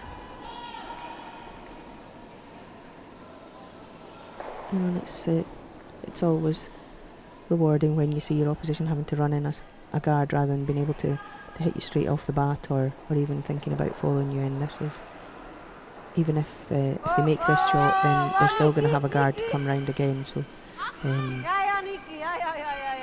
this has been the best end of play so far by the Aitken team. And the result of it, they're making their shots and forcing the situation a little. So we'll see where Kerry chooses to come round now. If she uses that centre guard. Oh, no. Go wide. She's going to play for the safe 2, or she could come in there and go for potentially a 3. The risk of coming around the centre guard is, no matter where you put it, it gives Lana Paetz the opportunity to draw down top of you, reduce your scoring area and make it very difficult. So probably going to the wing is a good call. Yeah. Okay. Problem I with don't mind that. Top 8's quite good. Even top of the 4, so your level's quite nice. yeah, this is Okay, so the risk here is you go top 8. It's a relatively short run back, yellow onto red. If you go into the top of the button, Paetz comes down and freezes on top of you, makes it very difficult to score more than 1, possibly 2. but you know, if she makes it perfectly, then it's a great shot. It's all the Line's nice. it's all risk and reward, isn't it? I suppose they feel that Close for line. it's worth trying to force the issue, and at 4-1 I think potentially they maybe have to take these slightly more risky shots, but this is drawing hard on them. They've certainly got to get into the house, and that's not ideal. Although, you know, the red is still covered by the guard. They can use that one to tap it up, maybe. Potentially better there than sitting behind the tee. I'm looking for the positives, Dave. I'm looking for some positives. Yeah, the positives, I would like to score 2 by going to the wing and reduce the game to 4 shots to 3, 1 down, 2 end game. Go for your 7th end. If you can force 1 there, you're 2 down coming home and score your 2 for the extra. So it's still possible. This is not an easy shot. The wing was not without its risks either. You know, if they chose the wing but came high into top 8 foot, maybe then they gave a perfect opportunity for a hit and roll behind the centre yellow for Switzerland. So yeah, there's always risk, aren't there? You've got to. Yeah. But the problem is when you don't make the shot you've called, then it very much looks now the opportunity for 2 would seem to have slipped through their fingers a little. That was a great shot. Depends if we can get that lovely shot, a good race takeout. Yeah. Depends if they get an in turn there. Can they get past that left hand guard? And you get up, still on top of the 12 foot. Not much room to work with. We have to play the tap up on the. If we can get a teacup roll in there, that's fine. But I don't. Yeah, well, I don't think this is the shot I would call myself, but I might even have, you maybe play your own tap, as you said, or if you're gonna have to come down there with weight, just off nose, we might even get the shooter to roll in. you've got a little bit of an opportunity there for the hit and roll, but it's tight down that line. But yeah, this is the shot that Alina played there has caused the problems. It was an absolute 100% shot. It wasn't a super heavy weight. It was controllable. The girls had a wee sweep at it and they get a perfect roll, perfect almost roll. So we'll see what Kerry responds with. I think this is maybe over curling on them almost straight off the bat. Are they going to now go for the second option of the red on? And yeah, that wasn't the plan. Nope, just a little soft release there. And I'm not sure she was convinced about the shot herself when she was going back. She said that her third player, Nina Kerr, just now, she wasn't convinced about the shot, and I think when you've got some doubt in your mind, that can often happen. An unfortunate result. So that raised takeout from Lana Paetz for the first tone certainly changed the tempo of then completely. Yeah, absolutely. I mean, Scotland were looking really very good there to force the issue and maybe looked good to score there too. And maybe it was when Rowena's shot came up a little bit short, gave Alina the chance to make that great shot. Had they been lying 2 in the house, then it's a different prospect. But anyway, what happened. She made a great shot, and now Kerry's going to have to play against. I think she'll be facing 2 by the time she comes to play her last stone.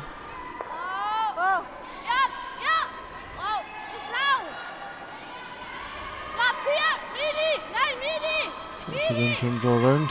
Are we going to get the little rub? It's heavy again. Yeah, a little bit heavy on weight, you know. Slides right back and out the back of the house. That's unusual to see that that kind of mistake, but the pressure's maybe off a little bit, and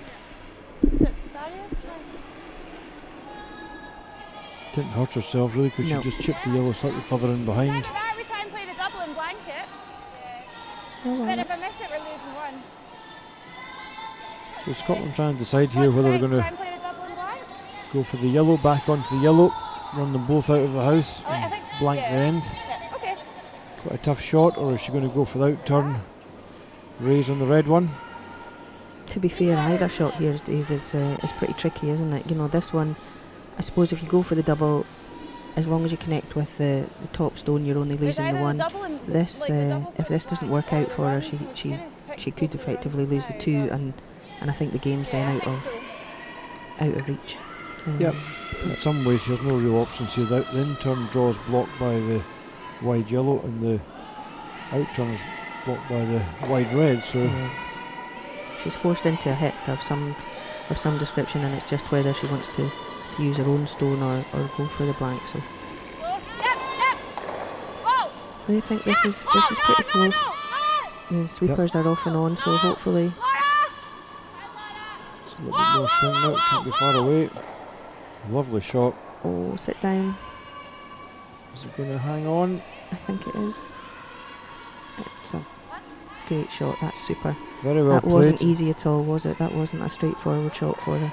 Kerry Barr showing why she's the skipper of the team, playing an excellent shot there, keeps the game alive. 4 shots to 2 now after 6 ends. Scots trail by 2 without the last stone, but got themselves back in the game. It was a deserved result after their best end by far.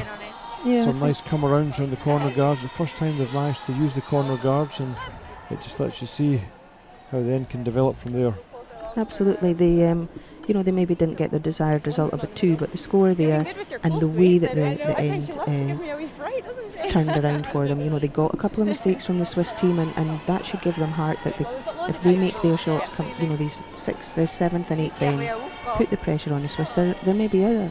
There's a chance of mistakes, and they could certainly still feel like they can win this game, and rightly so.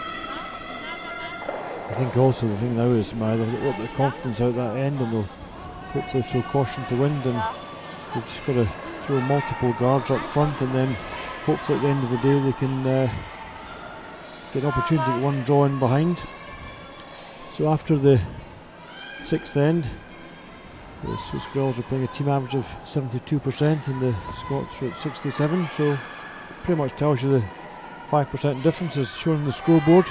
Yeah, but interestingly, Heather has she's come up to 71% when she was struggling a little bit earlier in the game, and that's as we said it at the beginning of that end, that she made her 2 guards perfectly, which had a huge effect on the end, and let the Scottish girls try and develop something into it was going to give them a score. So I'm sure that this they're still smiling, and hopefully we get a great 2 ends of curling here and see a lot of super shots. We're delighted to be able to bring this Curling Champions Tour game to you from the city of Perth, thanks to our title sponsors EDF Energy, in conjunction with British Curling, Midway Switzerland, Perth and Kinross Council, Mercure Hotels, and our hosts here at the Live Active Jewers Rinks in Perth. Hope you're enjoying this morning's game. We'll be back again with 2 further games today at 1400 and 1900 hours.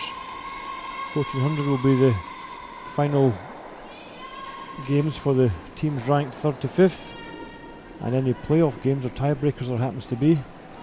And then we'll also have at 7 o'clock this evening the quarter-final games. So stay tuned for that. We'll have Eve Muirhead trying to keep her unbeaten record going, and she will play one of the number 2 qualifiers from another section. That will be our featured game at 7 o'clock this evening. Oh, that's a bit of a disaster here. She played her first guard there perfectly, but just a little short there, and unfortunately didn't go over the hog line, and that's gonna play right into Elena's hands there and let her kind of control this end again, unfortunately. So that was a missed opportunity, but we'll see what else, how the end unfolds. I do hope Eve's lead isn't overtired from this morning's commentary and manages to have a bit power nap this afternoon and be back on form for tonight. A nap? I thought you'd be heading straight to the gym to have a workout followed by a warm-up and all the rest of it ready for the game. I thought that was the modern way of doing it. Yeah, that may be not the modern not way buying of into doing that. Not when you're as aged as I am. I think a nap and then into the warm-up will be quite fine. It's worked so far, so we'll stick with that philosophy. It's been great fun, actually. I've thoroughly enjoyed playing with the girls. They've been really good fun, and yeah, it's nice to be back playing. Yeah, well, I know they appreciate the help out. Anna Sloan twisted a knee this week and isn't fit to play. I'm sure it must be frustrating for Anna having to sit off. You know, she's used to being on the ice and competing, and to be sitting watching must be a little frustrating for her. But hopefully the results have been good so far, so that'll make it easier for her to watch, I'm sure. Okay. So the Scottish girls just got to keep up throwing up the centre guards and try and get some cover in place so they can get a stone covered at some point. Looking across the rest of the sheets, there's some really tight games. Barbaratz from Switzerland leads Fleury from Canada 4-3, playing a sixth end. Daniela Drendel from Fussen in Germany is 5-3 up on Flaxley from Canada. But the Germans are facing a couple of stones just now, so they're in a bit of a problem at this end. Fowler still leads Hasselberg by 3 shots to 2. And Katie Murray and Karina Aitken are tied at 3-all, so a lot of tight games going on. That's a good game for the English ladies, and there's In fact, they've just Hasselberg. Hasselberg just scores 2 to lead 4-3 now, playing the sixth end, so still a very tight game. Yeah, that's a great game, because Hasselberg has been they've been playing well and scoring quite highly, I think, this the competition so far. Yeah, they have. They played very well. They took Val Sutton from Canada into an extra end yesterday before losing.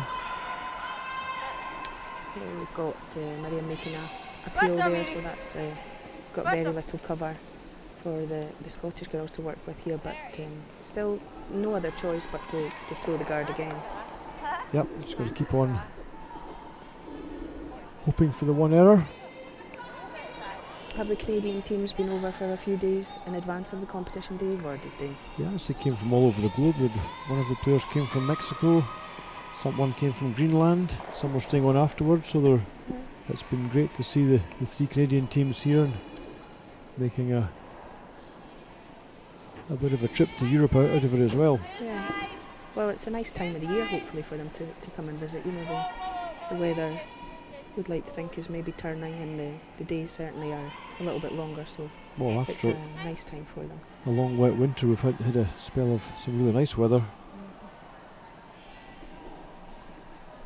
Anyway, back in the game, it's a good guard from Rena Kerr on the centre line.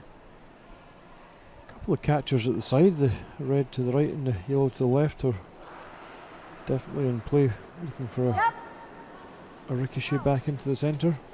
We're thinking that one's needing a bit of work to Miriam Turner keep here to keep it straight, but nice shot. Yeah, that avoids, well, it's kind of moved that. Yeah, the yellow, which does them no harm, so they'll be pleased with that one.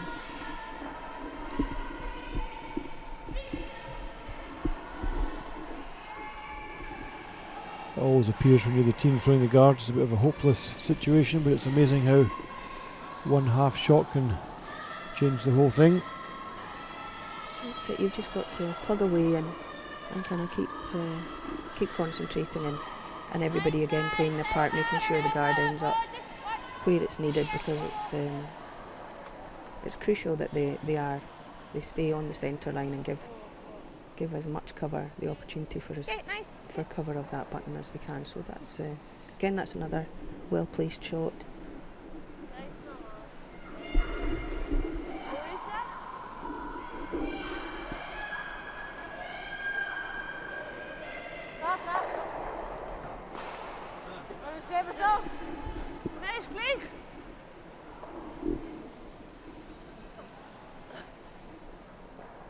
An appeal called here again.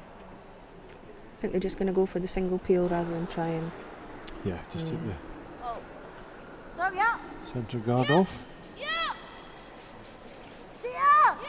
Working this to keep it straight. Are we going to get... No.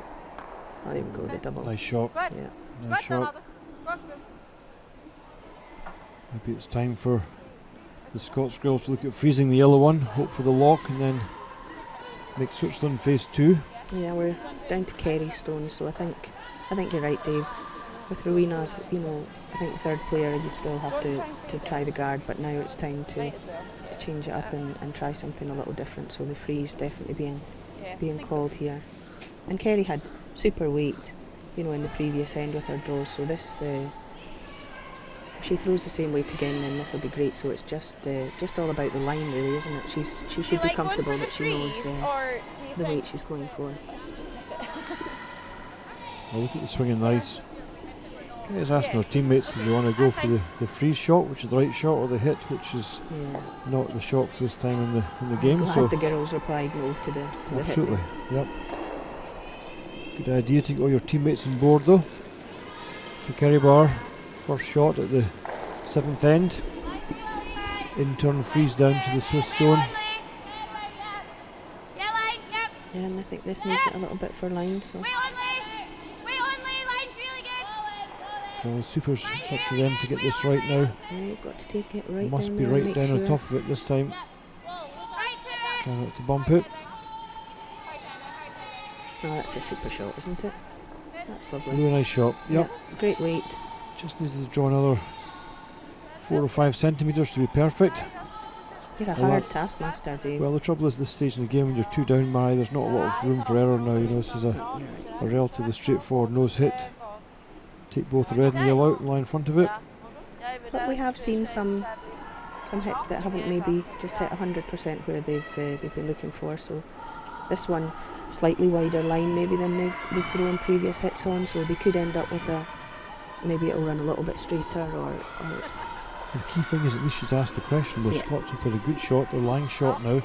It's making the Swiss girls think. So the last couple of ends have definitely been way better for the Scottish girls. They've played well. Yeah, they just took a little time maybe to get into the game, which was unfortunate, and losing that 2 straight in the first end really put them on the back foot. But the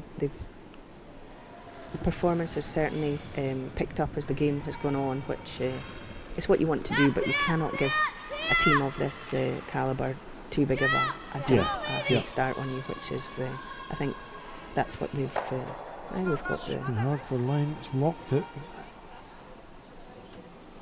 Well, Scotland have got a little chance to lie 2 here now. Just tap the yellow back and roll off to the left hand side, make the Swiss face 2, and that was the whole object of the end. If we can just ask the question psychologically, no matter where you are in the game, if you're facing 2 shots, you're going to make sure you get your last one absolutely perfect. So I do think though that it's unfortunate Kerry seems to have called quite a solid weight for this one again, where I would have liked to see maybe just a kind of hack weight, tap back, so that there was the chance that they could influence it with the sweeping. I think if she throws too much weight here and it doesn't draw, they're going to roll out, and then that's that's just too straightforward. I would have liked to have seen. This is a hack weight shot, no question about it. Come down, and even if you drive it straight back and catch it at hack weight, you're going to stay in front of it. But the margin of error here is literally 2 or 3 millimetre,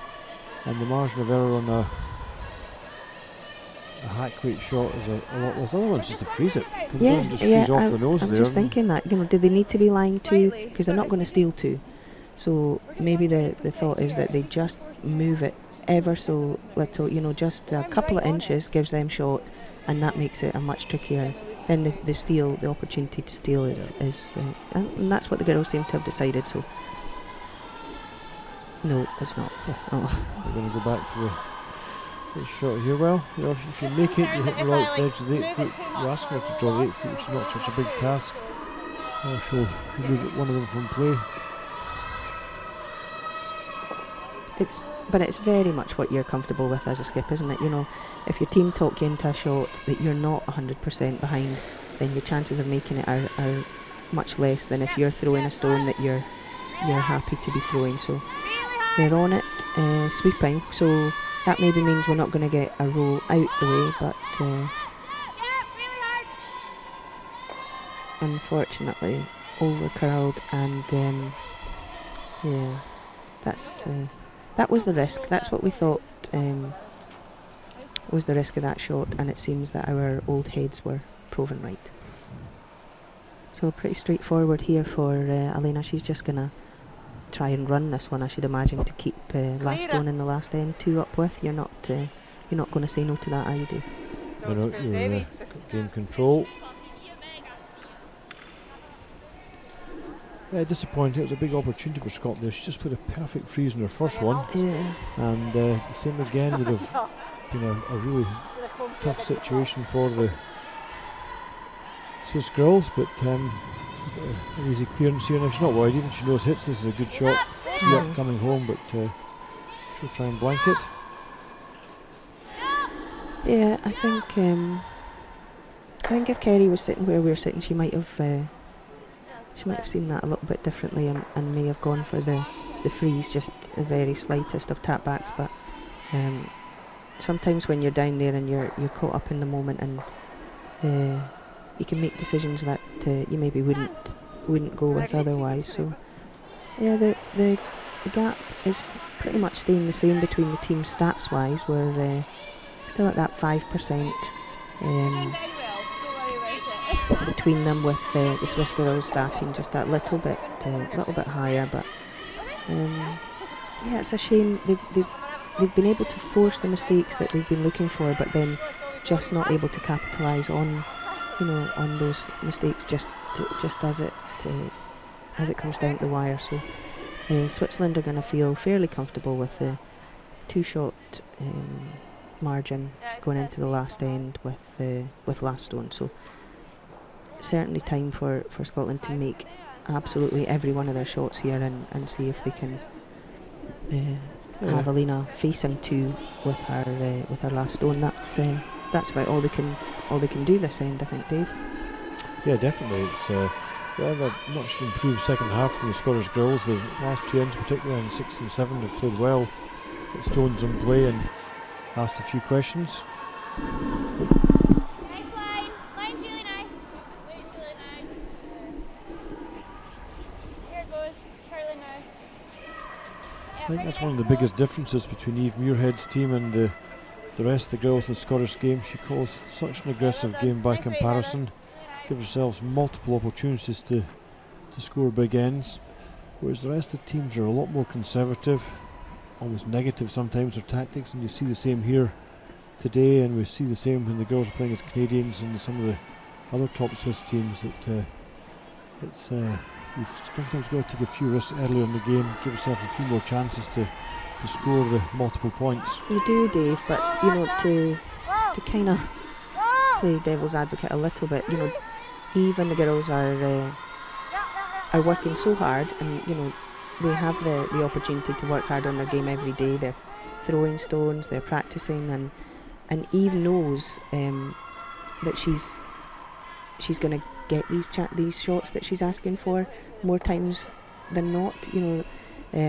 Some of these other girls aren't playing so often. They maybe haven't thrown as many stones, so the confidence isn't there, and maybe they don't want to force the issue too greatly to begin with, because you can get yourself in a whole heap of bother as well. And certainly in these 8 end games, even losing a 2, as we've seen in this game, can make life tough. But if you lose a 3 or a 4 early in the game by, you know, being a little bit too aggressive, then it can certainly bite you. But I think you're right. There needs to be a balance, and we certainly, even if Kerry had called some quieter weights, even if she was wanting to play hits, if she'd played them at quieter weight, they might have got slightly better results. So there is a balance, and Eve's girls are playing so well and working so hard at the game.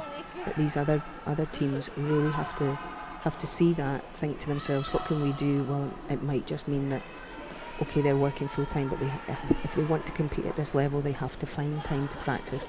They have to find time to be in the gym.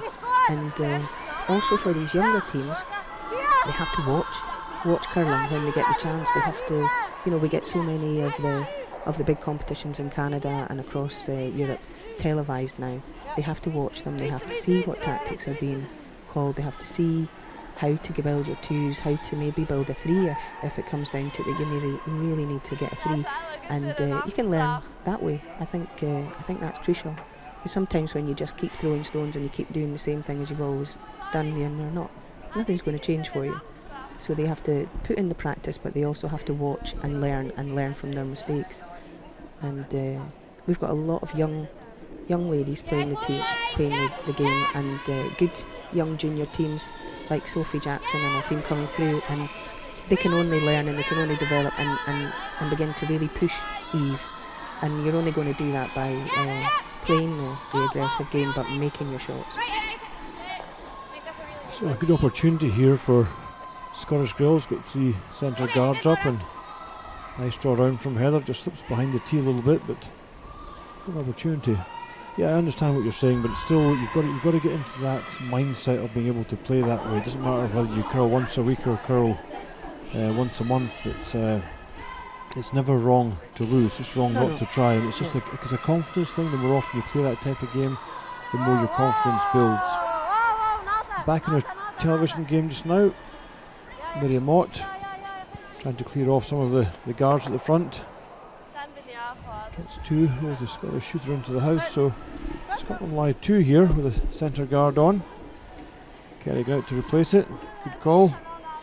Yeah, this has so far been a good end. The Scottish girls have put their guards where they wanted them, and if they can continue to do that for the rest of the end, then maybe they are going to be forcing Alina to face 2 when she plays her last stone, which was in fact our call for them at the start of the end. That's what they have to do. They have to make every shot now and hope for half shots or misses from their opposition.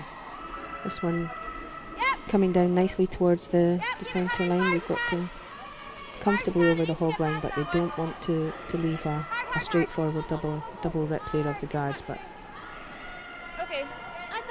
it's in play, and maybe would have liked a little bit more separation between those 2 short stones.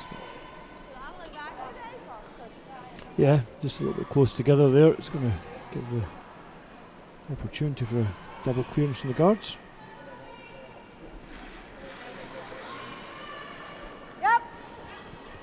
It's certainly Miriam can still throw the big weight shots, but left a couple there. Although they're not on the centre line anymore, they certainly stop any kind of draw coming down that intern side if they stay there throughout the end of the end. So Scotland have their advantage here at this point, and they must get these guards in the right place now. I think halfway to fairly tight with this one from Rowena would be the call. That's right. I think back in that EDF energy sign again would be perfect. The reason being there's so much swing in the ice here. If you're not far enough up, it's relatively easy to come around and tap them back. Yeah, absolutely. We spoke about that earlier in the game, and this one's looking like it might overcurl on them a bit. Kerry's saying the exact same thing. Although the weight looks good, so they need to get a little bit of separation there. And so it's under still gonna make a play on these guards, which is as you would expect.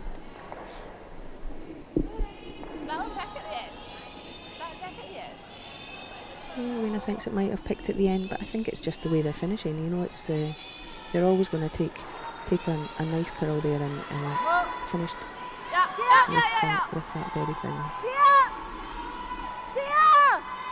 Having to work this one hard, which just a single, so still advantage here to Scotland. It's a shame it wasn't just a 1 they weren't even to stay on this last end, because they'd be looking good for that. But stealing a 2 is it's a hard prospect against a team of the calibre they're playing against. But if Rowena replaces this guard, then they're certainly giving themselves the best chance that they can.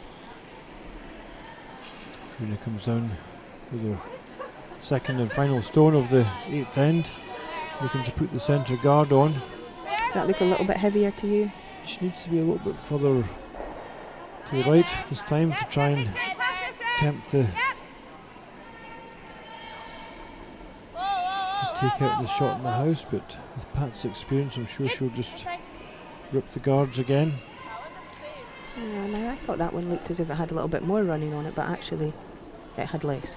So Kerry's last one, she'll have a chance to put a third counter in, which is just to bite the top of the 12 foot, which then makes a whole different mentality on Paetz's last shot, facing 3-2 up. Yeah, and we've seen a couple of draws of Alina's that have slipped through the house, so she maybe won't be feeling super confident, although she'll know that her draw weight will be there perhaps when she needs it. So Kerry throwing another guard here with her first stone, which I think is as we would expect.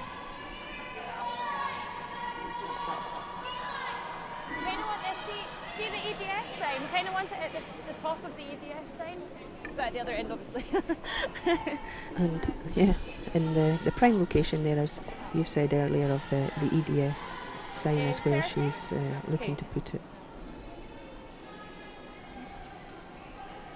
Do you think if she was a long guard this time, Alina would ever think of coming round onto it, or do you think she'd play the guard again? Yeah, I think she'll probably run the guard again, because she knows she'll have at least one open stone to target with her last one. Yeah. So this one you don't want to be too close, I would say, and give the chance of the run back. But it's pretty nice weight. Wants to come down onto the centre line. Yeah, of course, that's pretty much where she wanted it. So nice shot. Alina's going for the open one now. No, she's not. Nothing to lose by going for the centre guard. She's trying to get the angle right for driving it onto it. In turn, Peel here tries to catch one in the house. She's looking in a very strong position. Yeah, absolutely. Good guarding from the Scots though. We've got a number of good guards up here now. Another good end. So the second half of the game has been a big improvement in their performance, and they've played very well in the second half, but the game was just got away from them in that the first half. Really, yeah. They have a very experienced coach with them this weekend. Dave Murdoch is coaching the team, helping them out, so I'm sure they'll have a chat about. Jams it. So that was a bit unlucky. She caught up now. She certainly hit the right side, but Kerry Barr comes down now and just comes to the top of the 8 foot there to lie 3, and it'll make hitting. Yep, just running with the situation here where you're lying with 3 shots and she can't hit either of the top 2 and get second shot. Yeah, and if she can do that, she'll be in a very good position.